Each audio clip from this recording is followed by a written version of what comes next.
श्री गुरु वे नमः. अध्याय 50. गुरुनिंदा केल्याने दारिद्र्य प्राप्ती. एक वृद्ध ब्राह्मण पोटदुखीच्या त्रासाने कुरुगड्डीस श्रीपाद प्रभूच्या दर्शनास आला.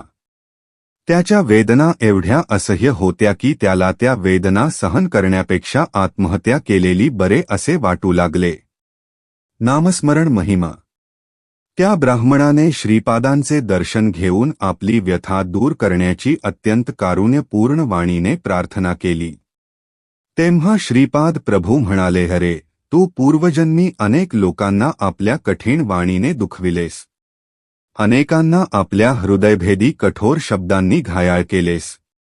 त्या कमी फलस्वरूप तुला या जन्मी ही पोटदुखीची व्याधी जडली आहे. मानवास या कलियुगात वाकदोषापासून मुक्त होण्याचा नामस्मरण हा एकच मार्ग आहे. भगवंताच्या नामस्मरणाने वायुमंडळ शुद्ध होते. मी कुरुगड्डी येथे नामस्मरण महायज्ञाची सुरुवात करणार आहे. त्या नामाबरोबर श्रीकारही जोडणार आहे. यामुळे चिरस्थायीपणे परा, पश्यंती, मध्यमा आणि वैखरी अशा चारी वाणी नियंत्रित होतील. जे भक्त दिगंबरा, दिगंबरा, श्रीपाद वल्लभ दिगंबरा आणि श्रीदत्ता दिगंबरा असे मनःस्फूर्तीने नामस्मरण करतील त्यांना मी अत्यंत सुलभपणे प्राप्त होऊन त्यांच्या मनोकामना पूर्ण करीन. त्या व्याधिग्रस्त ब्राह्मणाला श्रीपाद प्रभूंनी 3 दिवस 3 रात्री कुरुगड्डी येथे राहून दिगंबरा, दिगंबरा, श्रीपाद वल्लभ दिगंबरा असा जप करण्यास सांगितला. या आदेशाप्रमाणे तो वृद्ध ब्राह्मण 3 दिवस व 3 रात्री कुरुगड्डीस राहिला व अत्यंत श्रद्धाभावाने त्याने जप केला. त्या ब्राह्मणाची पोटदुखी कमी झाली. श्रीपाद म्हणाले, वायुमंडलास आज पूर्वीसारखेच वागजल भरून आहे. आपण उच्चारले प्रत्येक वाक्य प्रकृतीतील सत्व, रज, तम या तिन्ही गुणांनी किंवा 1 अथवा 2 गुणांनी परिपूर्ण असते. या त्रिगुणात्मक सृष्टीचा पंचमहाभूतांवर वाईट प्रभाव पडतो. ही पंचभूते दूषित झाली की संपूर्ण अंतराळ दूषित होते. यामुळे मानवाकडून पापकर्म घडून तो दरिद्री होतो. या दारिद्र्यामुळे त्याच्याकडून पुन्हा पापकर्म घडते. या पापामुळे मन दूषित होऊन दान, धर्म, लोकसेवा अशी सत्कर्मे त्याच्याकडून घडल्यामुळे हे दारिद्र्य येते. हे दुष्ट चक्र असे चालूच राहते. त्रिकरण शुद्धीची आवश्यकता. मानवास दारिद्र्यापासून मुक्तता अथवा पापकर्मापासून विमुक्ती हवी असल्यास त्याचे काया, वाचा, मन शुद्ध असाव्यास हवे. यालाच त्रिकरण शुद्धी असे म्हणतात. आपल्या मनात जे असेल तेच वाणीतून बाहेर पडावे. मनात दुष्ट भाव आणि वाणीने अगदी मधुर बोलणे असा दुटप्पीपणा नसावा. आपल्या वाणीप्रमाणेच आचरण सुद्धा अगदी पवित्र असावे. त्रिकरण शुद्धी पावलेला मानव महान पदाला जाऊन पोहोचतो. मनात एक असणे, वाणीतून दुसरेच उच्चारण करणे आणि या दोहोपेक्षा वेगळेच आचरण करणे अशा व्यक्तीस दुरात्मा असे म्हणतात.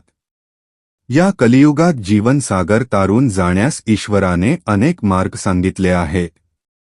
यात नामस्मरण हे अत्यंत सुलभप्राय साधन आहे. नामस्मरण करणाया साधकाची वाणी मधुर असते. नामस्मरण करणायाचे मन सुद्धा अशुद्ध असते. नामस्मरणाच्या योगाने पवित्र कर्म करण्याची प्रेरणा मिळते. कर्म विमोचन. एक क्षयरोगाने ग्रस्त असलेला गृहस्थ कुरवपूरला आला. त्याला मधुमेहाचा आजार आणि त्याबरोबर दुसऱ्या अनेक व्याधी होत्या. त्याला पाहून श्रीपाद प्रभूंना खूप राग आला. तो पूर्वजन्मात एक कुख्यात चोर होता. त्याने अनेक निरपराध लोकांची संपत्ती हिरावून घेऊन त्यांना निर्धन केले होते. एका उपवर कन्येच्या पित्याने तिच्या विवाहासाठी संपत्ती जमा करून ठेवली होती. ती या दुष्ट चोराने हिरावून नेली. त्यामुळे त्या कन्येचा विवाह होऊ शकला नाही. वर दक्षिणा देण्यास धन नसल्याने योग्य वर मिळू शकला नाही. शेवटी एक वृद्ध वर वरदक्षिणेशिवाय लग्नास तयार झाला. या विवाह प्रस्तावामुळे त्या तरुण उपवर कन्येने आत्महत्या केली होती.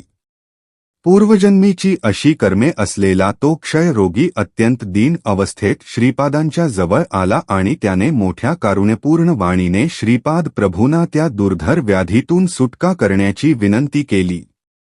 त्यानंतर श्रीपाद प्रभूंनी त्याला पंचपहाड येथील गोशाळेत झोपण्यास सांगितले.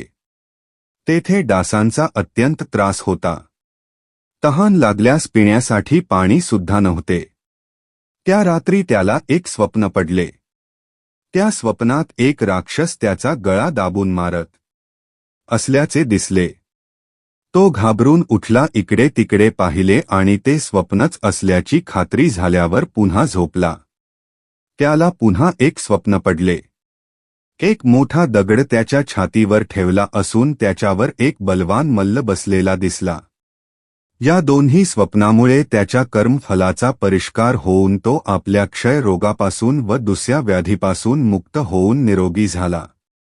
अनेक वर्षे क्षयरोगाने ग्रस्त अशा रोग्यास श्रीपाद प्रभूंनी स्वप्नात शिक्षा देऊन कर्मविमुक्त केले. श्रीपाद श्रीवल्लभांचा जय जयकार असो.